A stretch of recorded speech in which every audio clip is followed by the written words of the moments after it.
Meanwhile, it turns out the Lakers, well, they did make a trade after all, as there was no turning back for Lamar Odom. Sent to Dallas, the team that swept L.A. in the playoffs for the Mavs' 2012 first-round pick. The Lakers also receive a traded player exception for the 32-year-old reigning sixth man of the year.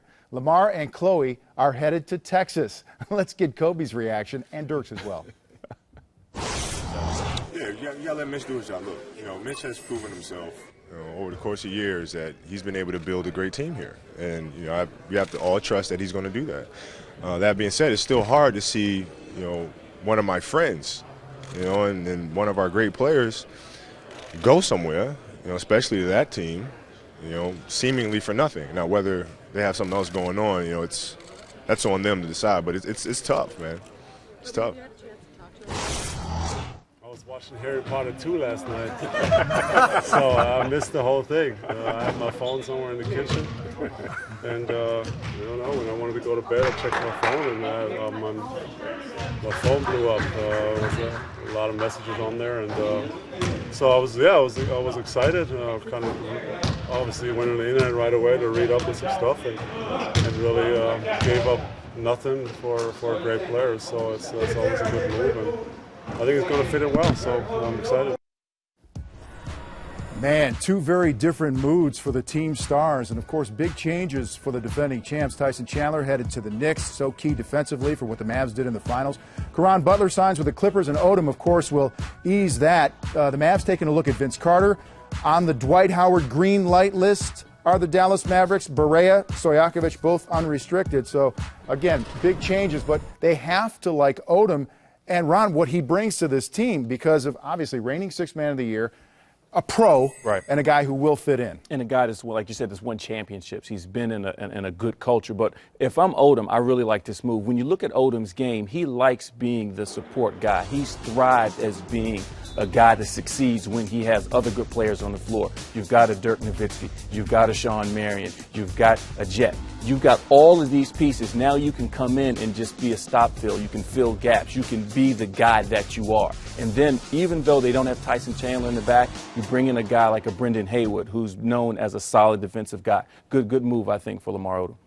I think it's great. I think when you start looking at it, you get a chance to go to another team, like Ronnie said, that won a championship. You've been on championship teams. You're not starting all over. You're getting a chance to go to the Dallas Mavericks team with an owner, Mark Cuban, that's still trying to win a championship. And he fits right in, like Ronnie said. He can come in, be Lamar Odom. Doesn't have to be anything else. Yes, defensively, they lost a lot with Tyson Chandler, but I think they gained something with Lamar Odom, a guy that will come off the bench and could be the sixth man of the year. Again, along with Jason Terry, they might have to share the award. It might be two guys winning that award. But you can see what chaps Kobe as a competitor. I mean, this team knocked you out of the playoffs. You still had that bad taste in your mouth, and now you're sending one of your guys there. Because as of right now, Kobe said it. It was basically for nothing. Yes, it's a trade exception, but you don't know what that trade exception is going to bring as of today, right now. Because if you don't get anything for Lamar Odom, you're losing a lot with the Los Angeles Lakers. He was their glue guy coming off the bench. Right, a head-scratcher right now for the Lakers. And for more on this story, we dialed up L.A. Times beat writer Mike Bresnahan, who tells us the Laker leader was none too pleased with the Odom trade. He tells us even more.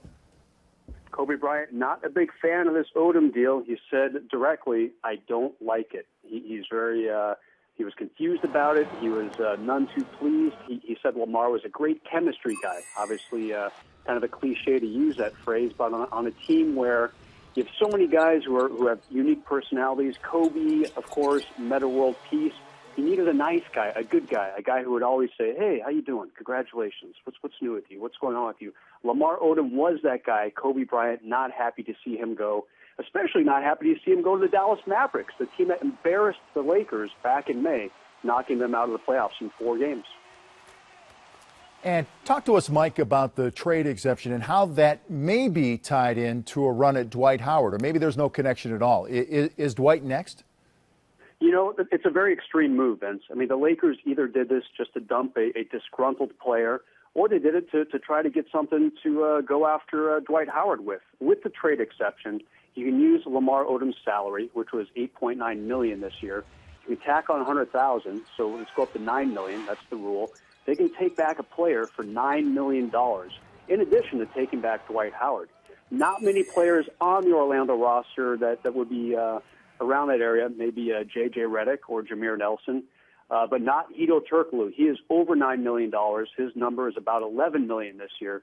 So the Lakers could not get him back with Dwight Howard by just giving up, say, Odom and this so-called trade exception. Let's talk about Pau Gasol. Is he a guy who's kind of looking over his shoulder now because he was dealt? Now he's back. I wonder where he thinks he stands in all of this. Yeah, today was such a crazy day out at the Laker training facility. It was their annual media day. And the players go from, like, station to station, TV stations, radio stations. They do, like, pre-tape recordings, Merry Christmas, Happy New Year, Happy Easter. And the TV and radio stations use these things later on in the year. It's very bizarre to hear Pau Gasol say, I'm Pau Gasol, I'm here with the Lakers, Merry Christmas, Happy New Year to you. He shouldn't be with the Lakers. He was traded 3 days ago, and obviously we all know what happened to that trade, but just kind of dripping with irony, Pau introducing himself as being with the Lakers. He has been very professional in this entire situation. He practiced again today. He practiced yesterday. Things have just been up in the air, and Pau has been practicing with the team, unlike Odom, who did not go to the facility other than a brief meeting with Kupchak on Friday and to have his physical taken on Saturday. Mike, if it's not Howard in the future and if Pau stays, what's next for the Lakers? Do they stand pat at this point, or who do you see them maybe? Who's on their radar? If it's not Chris Paul or it's not Dwight Howard, the Lakers will have some explaining to do. I don't see anything on the radar right now that would satisfy Laker fans other than those two players. And, again, the Lakers have this trade exception. They now have their own first-round pick as well as the Mavericks' first-round pick. But let's remember, both of those picks are going to be kind of in the late 20s, you would imagine.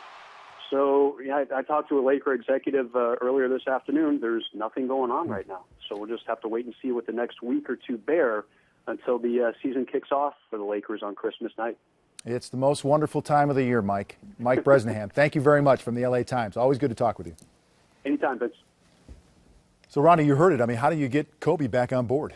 Well, I think you got to make a move. I think he said it best. When you look at Kobe's frustration, it's because at this point they've given up something, and as he said, seemingly have gotten nothing back. We all know Kobe. Kobe's not trying to win games. Kobe's not trying to just look good statistically. He wants to win championships. Sure. And the Lakers have to get some pieces that make the game easier for Kobe. The last few years he's been straining, working just a little bit too hard, and now you give up a Lamar Odom. No one else comes in. He's thinking in his mind, I'm sure, something's got to give. We've got to get some pieces. Vince, when you look at it, like Ronnie said, I'm going to take it a step further. You look at Kobe Bryant, I'm having Chris Paul give me easy shots. That's taken away. Right. Now you get rid of Lamar Odom, who made life easier. Not as easy as Chris Paul would have made it, but that's my guy. We've been together 7 years. We won championships. He's gone basically for right now for nothing. Kobe Bryant is definitely upset. So the Lakers have to get CP3 or Dwight Howard or something to make Kobe Bryant happy. If they don't, I feel sorry for that organization and everybody's out there that'll be around Kobe. Right, and before we get to... And rightfully so. Right, no question. Before we get to another big man to talk about, do the Lakers then dial the 407 area code and see what Dwight's all about here? Is this what this is about? Is this the cure-all? I think so. I think you have any other move? I don't know if you still can get Chris Paul. Maybe they're still working on that. Doesn't look like it. But I think right now, at this juncture, like you said, but you have to go out there and get Dwight Howard. And if not Dwight Howard, I don't know who else is out there in 2012 that will make Kobe Bryant happy.